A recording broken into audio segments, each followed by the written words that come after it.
Jumbo মাসাই মারাতে আজ আমাদের তৃতীয় তথা শেষ সকাল। যে কোনো শেষই দুঃখের সঞ্চার করে, স্পেশালি যেটা যদি মাসাই মারার মতো জিনিস হয়। আবার যে কোনো শেষই এক নতুন শুরুর সঞ্চার করে। আজকে আমরা চলেছি এক নতুন ন্যাশনাল পার্কের দিকে। তালেক নদী আর তালেক বুশ ক্যাম্পকে বিদায় জানিয়ে আজকে আমাদের যাত্রাস্থল lake Nakuru national park. Talek bush camp থেকে লেক নাকুরু ন্যাশনাল পার্কের দূরত্ব 230 কিলোমিটার। সময় লাগবে প্রায় 4.5 থেকে 5 ঘন্টা।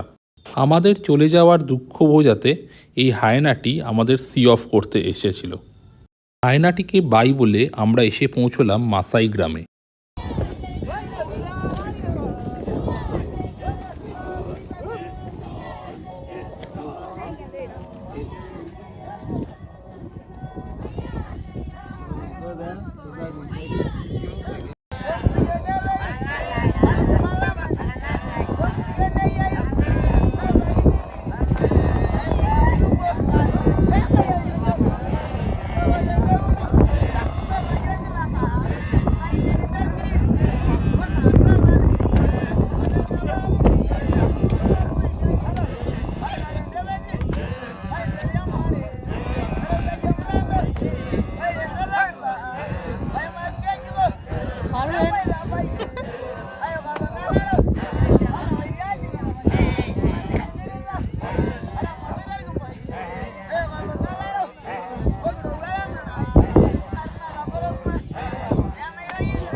মাসাইরা এইরকমই দুর্ধর্ষভাবে আমাদের ওয়েলকাম জানালো। আপনারা তাদের ওয়েলকাম দেখতে থাকুন। আমি সেই সুযোগে মাসাইদের জীবনযাত্রা ও মাসাই গ্রাম সম্বন্ধে কিছু ইনফরমেশন আপনাদের দিয়ে দিই। মাসাইরা হলো কেনিয়ার এক প্রধান উপজাতি। এদের মূল জীবিকা হলো পশুপালন এবং শিকার করা। একজন মাসাই পুরুষ মোটামুটিভাবে 3 থেকে 4টি বিবাহ করে থাকেন। বিবাহের পূর্বে তাদেরকে 9 মাস জঙ্গলে গিয়ে কাটাতে হয়। 9 মাস জঙ্গলে কাটানোর পর তাদের একজন পুরুষ সিংহকে শিকার করতে হয় এবং তার কেশর নিয়ে গ্রামে ফেরত আসতে হয়। গ্রামে ফেরত আসলে তখন তার বাবা মা তাকে বিয়ে দেন। যাই হোক, দ্রুত সিংহ সংখ্যা কমার জন্য এই রীতি রদ হলেও 9 মাস জঙ্গলে গিয়ে কাটানোর রীতি কিন্তু এখনও প্রচলিত। আর আপনারা এই যে সামনে দেখছেন যে মাসাইরা আমাদের সামনে লাফাচ্ছে, এই লাফানোর অর্থ হলো যে যত বেশি লাফাতে পারবে সে তত সুন্দর গার্লফ্রেন্ড পাবে। যাই হোক, এইভাবে অভ্যর্থনার পর আমরা মাসাই গ্রামে প্রবেশ করলাম। মাসাই গ্রামে প্রবেশ কিন্তু বিনা পয়সায় নয়, তার জন্য 100 বা 200 US ডলার মূল্য দিতে হবে। এই টাকাটি নাকি তাদের সোশ্যাল এবং একাডেমিক ডেভেলপমেন্টের কাজে লাগবে। যাই হোক, আমি সমস্ত মাসাইকেই প্রায় হাতে অ্যাপেল ওয়াচ পরতে দেখলাম আর তাদের হার্লে ডেভিডসন বাইকে করে চড়তে দেখলাম। তাই ডেভেলপমেন্টটা কাদের জরুরি, আমার না মাসাইদের, সেই নিয়ে একটা প্রশ্ন কিন্তু থেকেই গেল। আর এই করতে করতেই আমরা ঢুকে পড়লাম মাসাই গ্রামে। দেখুন, বাড়িগুলো সার্কেলে বানানো। কোনো পশুর আক্রমণ থেকে বাঁচতেই বাড়ি এই রকমভাবে তারা বানায়। আর এটি হলো সেই সিংহের কেশর যেটি কোনো কালে কোনো এক মাসাই শিকার করে নিয়ে এসেছিল। আর এটি হলো কুরু নামক এক প্রাণীর শিং। এটি তারা শিঙার মতো ইউজ করে। এটি দিয়ে নাকি যে আওয়াজ বের হয় সেটি 1.5 কিলোমিটার দূরেও শোনা যায়। এরপর আমরা দেখলাম তাদের আগুন জ্বালানোর প্রক্রিয়া। মাসাইরা কিন্তু আজও কোনো রকম দেশলাই বা লাইটার এসব কিছু ব্যবহার করে না আগুন জ্বালানোর জন্য। দেখুন তারা কীরমভাবে আগুনটা জ্বালায়। একটি ইস্পাতের ছুরির উপর 2টি কাঠ ঘষে ঘষে তারা প্রথমে ধোঁয়ার সৃষ্টি করে। আর ধোঁয়া সৃষ্টি হলে সেই ধোঁয়াটিকে এলিফ্যান্ট ডাঙের মধ্যে দিয়ে ফুঁ দিয়ে তারা আগুন জ্বালায়। কি মনে হচ্ছিল জানেন? টাইম মেশিনে করে যেন সেই প্রাচীন যুগে ফেরত এসেছি।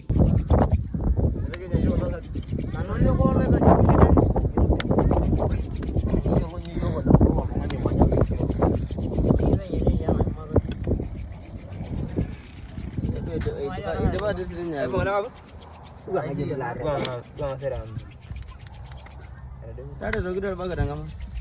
Hanya bagi rogi. Bayi dia anak matanya. Itu buru tu. Nana hama doyo, arang kanya aku.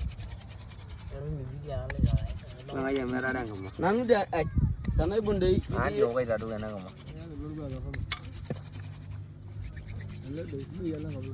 Aku kita pada anak orang. Jika ini lah. Yang mana dia? Yang mana madu? Yang ada madu. Ini gigi jangan naik dah kan? Ini gigi sumber ada nama mama orang naruh. Ana? Ana roh le. Dia nyebut di dua. Haget dah. Inwa. Nara isar bayan itu tangis itu awal lagi. Sasa, medianya mal. Papai dah nona. Nora bayi yang gitu sih. Nama aja lah jaga. Biasanya. Jadi sih. Ya udah, kemarin tahu kemarin dah. itu ধোঁয়াটা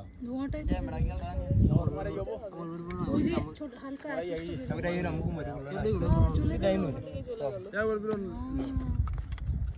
আমি না কই দমলি দেব ইয়া বাসা না যাও এরা গিয়ে দিলাই দিলাম কো যা লাগালে নি বল নি না যারা দাঁড়ি আমার তুই পাশে দিবি কিছুবার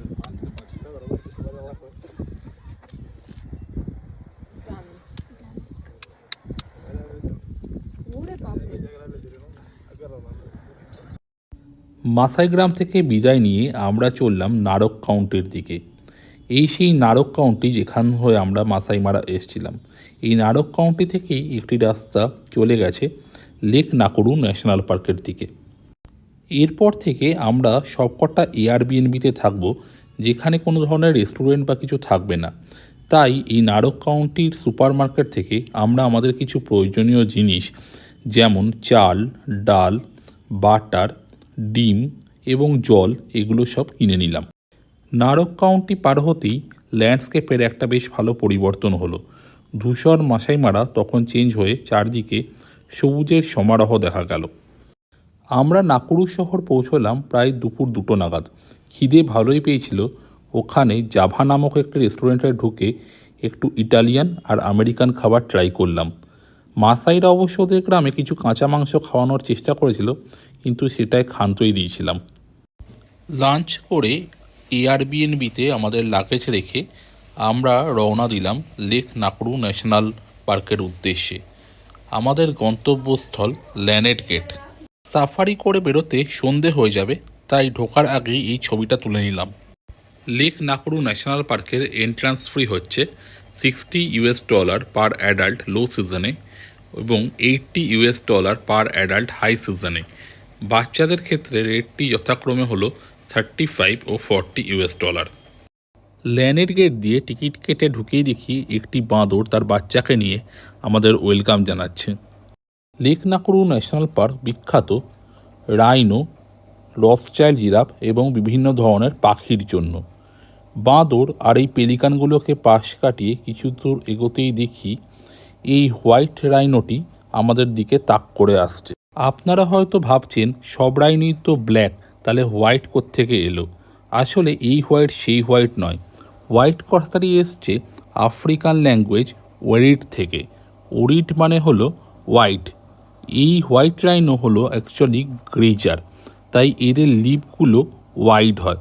সেই লিপের সাইজ দেখেই হোয়াইট আর ব্ল্যাক রাইনোর ডিফারেন্সিয়েট করা হয়। এই ছবিটি দেখলে ব্যাপারটি আরও ক্লিয়ার হবে মনে হয়। মাসাই মারাতে আমরা রাইনো দেখতে পাইনি, তাই আমাদের আফ্রিকান বিগ 5 এই লেক নাকুরুতে এসে কমপ্লিট হলো। রাইনো দেখার পরই দেখতে পেলাম এই এক পাল আফ্রিকান কেপ বাফেলোকে, আফ্রিকান বিগ 5-এর অন্যতম সদস্য। আফ্রিকান বাফেলো খুব ইন্টারেস্টিং। আপনারা দেখেছেন ইন্ডিয়ায় আমরা অনেক বাফেলোকেই পোষ বানাই, তাই সেই দেখে অনেকেই এই কেপ বাফেলোকে পোষ বানানোর চেষ্টা করে, কিন্তু কোনোভাবেই সেই পোষ মানতে চায় না এবং সব প্রচেষ্টা ব্যর্থ হয়। ইনফ্যাক্ট মাসাইরা বলে এই আফ্রিকান কেপ বাফেলো নাকি লায়নদের চেয়েও ভয়ঙ্কর হয়। তাই তারা বলে যদি লায়নের কাছে পড়ো তাও তুমি বাঁচতে পারো, কিন্তু কেপ বাফেলোর সামনে যদি পড়ো তাহলে মৃত্যু অবধারিত। লায়নের কথা বলতে বলতেই আমরা দেখতে পেলাম এই লায়নেসটিকে। সে তখন মধ্যাহ্নভোজনে ব্যস্ত, তাই আমাদের বেশি পাত্তা দিল না। তাই আমরা সেই অভিযোগ নিয়ে চললাম ওরই সেক্রেটারির কাছে কমপ্লেন করতে। কিছু দূর যেতেই খুঁজে পেলাম এই সেক্রেটারি বার্ডটিকে। সে আমাদের অভিযোগের কথা শুনল এবং শুনে বলল যাতে আমরা বেশি দুঃখ না করি। সে আমাদের দুঃখ ভোলাতে একটু ফ্যাশন করে হেঁটে হেঁটে দেখালো। সেক্রেটারি পার্ডের এই ফ্যাশন স্টেটমেন্ট দেখে আমরা মোহিত হয়ে চলে এলাম লেক নাকরুর ধারে। সেখানে তখন পাখির মেলা বসেছে। এই পেলিকানগুলি তখন মাছ ধরাতে ব্যস্ত। পেলিকানগুলো যাতে সব মাছ না খেয়ে যায় তাই এই কিংফিশারটি গাছের ডালে বসে ভালো রকম নজর রেখেছে। কিংফিশারের সতর্ক দৃষ্টি এড়াতে তাই পেলিকানগুলো সাঁতার কেটে বেশ কোথায় চলে গেল। কিন্তু এদিকে এই ইয়েলো বিল্ড স্টর্কটা আবার মাছ ধরাতে ব্যস্ত। কিংফিশারটা খুব বিব্রত। ওদিকে এই গ্রে হেডেড হেরন আর এই এক অজানা পাখি কিন্তু সব জিনিসটা লক্ষ্য করছিল। রাইনো হলো, পাখি হলো, এবার জিরাফের পালা। এই দুষ্প্রাপ্য রথচাইল্ড জিরাফগুলো তখন আমাদের সামনে।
কেনিয়াতে 3 ধরনের জিরাফ পাওয়া যায়। আগের দিন মাসাই মারাতে আমরা দেখেছিলাম মাসাই জিরাফ, এখানে লেক নাকরু ন্যাশনাল পার্কে দেখলাম এই রথচাইল্ড জিরাফ, আর একদম উত্তরে সাম্বুরু ন্যাশনাল পার্কে দেখা যায় রেটিকুলেটেড জিরাফ। এদের পাগুলো লক্ষ্য করুন, পুরো হোয়াইট, তাই এদেরকে হোয়াইট সক্সও বলা হয়। এর পরের ছবিটা দেখলে হয়তো ডিফারেন্সটা আরও বেশি ভালোভাবে স্পষ্ট হবে। এবারে ফেরার পালা। ফেরার পথে দেখা হয়ে গেল এই একজোড়া রাইনোর সাথে। ব্ল্যাক না হোয়াইট অত দূর থেকে অবশ্য বুঝতে পারলাম না। লেক নাকরুর ধারে তখন সূর্যাস্তের সময়, আর সেই সময় লেক নাকরুর ধারে এই চারণভূমিতে ঘাস খেতে ব্যস্ত কিছু জেব্রা। আর এত সুন্দর ফ্রেম পেয়ে গাড়ি থামিয়ে কিছু ফটো তোলার লোভ সামলানো গেল না। যাই হোক, এবার লেক নাকরু ন্যাশনাল পার্কে বিদায় জানানোর পালা। আমাদের গন্তব্যস্থল নাকরু টাউনে আমাদের এয়ারবিএনবি। এই অ্যাপার্টমেন্টটি আমরা এয়ারবিএনবি সাইট থেকে বুক করেছিলাম। এটি একটি পেন্ট হাউস। এর নাম আর কেয়ারটেকারের ফোন নাম্বার আপনাদের স্ক্রিনে আসছে। এই পেন্ট হাউসটিতে রয়েছে একটি কিচেন, একটি লবি এবং 3টে বেডরুম। এই পেন্ট হাউসটি নাকরু টাউনে অবস্থিত। যাই হোক, এই পেন্ট হাউসটি সম্বন্ধে একটা ইম্পর্ট্যান্ট ইনফরমেশান দিয়ে রাখি আপনাদের। এটি কিন্তু 4th ফ্লোরে, আর এই অ্যাপার্টমেন্টটায় কোনো লিফট নেই। সুতরাং যারা বয়স্ক লোক নিয়ে আসবেন বা যাদের সিঁড়ি চড়তে প্রবলেম আছে তাদের ক্ষেত্রে নৈব চ। এই একটি অসুবিধা ছাড়া পুরো বাকি পেন্ট হাউসটি কিন্তু অসাধারণ। আর এর ইউএসপি হলো এর ভিউ। পুরো নাকরু টাউনের স্কাইলাইন এবং লেক নাকরু আপনি এই অ্যাপার্টমেন্টটি থেকে দেখতে পাবেন। যাই হোক, সারাদিন ঘুরে সবাই ক্লান্ত। এবারে ডিনার করে শোয়ার পালা। পরের দিন ফিরে আসব নতুন একটি ন্যাশনাল পার্ক নিয়ে। ততক্ষণের জন্য গুড নাইট।